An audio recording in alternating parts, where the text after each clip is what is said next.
It's generally thought to be one of the most difficult things a young man can attempt. How do you escape from the world of gangs? We're going to hear now the story of one young Londoner who spent nearly a decade rising through the ranks of his gang until the futility of it all dawned upon him as he was being treated for serious knife wounds. He spoke to us through the offices of the charity Gangsline to tell us how he changed his life or jumped off. For fear of retribution, he asked us just to call him JT, and his words are spoken by the actor Ashley Thomas. Gangs.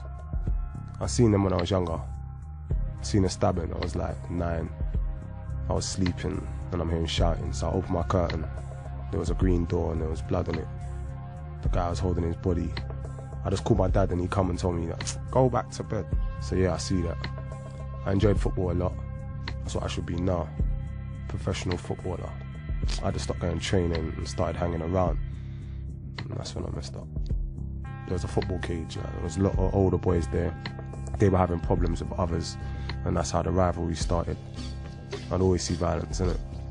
We saw one of the oldest get killed, and that got to us. The guy was like 15.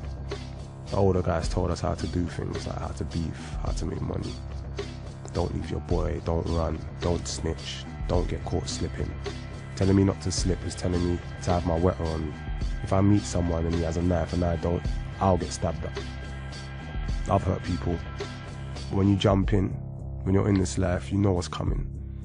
I knew in the back of my head I was going to end up in like a peak situation. I was going to get stabbed or killed. I'd never go out of my way to hurt an innocent. Never. Like, I always go for someone that I got beef with. Innocents, they're intimidated by me. I don't like that. Like, you walk by their car, you hear the car lock, you're walking and the person will cross the road. Like, it's not nice. I didn't think about my actions. I just did what I did and kept it moving. You get respect.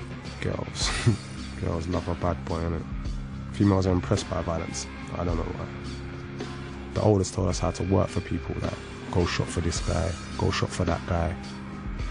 They'll give you, say, an 8 for weed broke down into shots. It was instinct.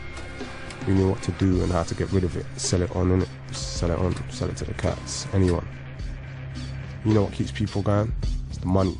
Nobody wants to run around stabbing people, shooting people, but if you're making money because you're on the roads, if you're seeing dough, people continue. At my best, I was seeing from weed 450 a day. That's too much work, man. It's not like you finish at this time. This thing's 24 sleepless nights and it starts getting long. I clocked on this as stupid when I got sliced. I remember this clearly. I got a phone call. One of my lot was sitting waiting to go court. It's peak, basically, innit? Can meet anyone from any area there. He met this pagan. Told him, smack him up, innit? Like, smack him up and kick out. He's like, come. We'll do it together. I got there was a couple of us. And they'd called their lot to come too. So 3 cars pull up. I'm thinking, okay, I know what we're doing. We're going to run at them. As I'm running at them, I look back and my lot have legged it. Thinking it's going to be a fist fight. I'm going to get my head kicked in. But as they got closer, they started bringing out weapons. It was a blur. I remember seeing one of them with a machete. I thought I was Superman. I'm going to stand there and try my hardest to disarm him and probably end up using it on him, but no, that did not work. Fluff was all coming out the arm of my puffer jacket. I looked inside and my arm was split. Okay, I thought, yeah, this is peak. When I was going into hospital, I was thinking about revenge. As soon as I come out, I'm going to do what I need to be doing, but I had to be operated on straight away, innit? You know, when they put you to sleep, I woke up not angry. I thought, what's the point of me getting out of this bed and going to do something, knowing that I'll either go to jail for it or someone could come and do me again? You don't tell your friends you want to jump off. None of my gang ever jumped off. But I think everybody else is thinking the same thing. This is getting long. If you told someone, they'd say you're moist and that's soft, basically. And then I met a girl. I'm in love with a girl, innit?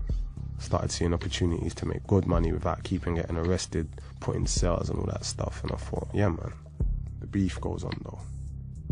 Even now, if I was to see someone from them sides, they all try to do something to me. If I wanted to go chuck a deal on my girl or West London or something, I'd be carrying something just in case it gets political. I'm much happier though, much less stress. I never fully go back on the block, like, that's over for me. My little brother's 10. He got stopped and searched. Fed said he was looking suspicious. older guys make younger guys carry for them. But my brother's a good boy, man. Not the type to hang around. For him, it's just football. That's it. But if he wants to carry anything for a guy, I'd kick his ass. Yeah, man, I'd kick his ass. Then I'd confront the guy.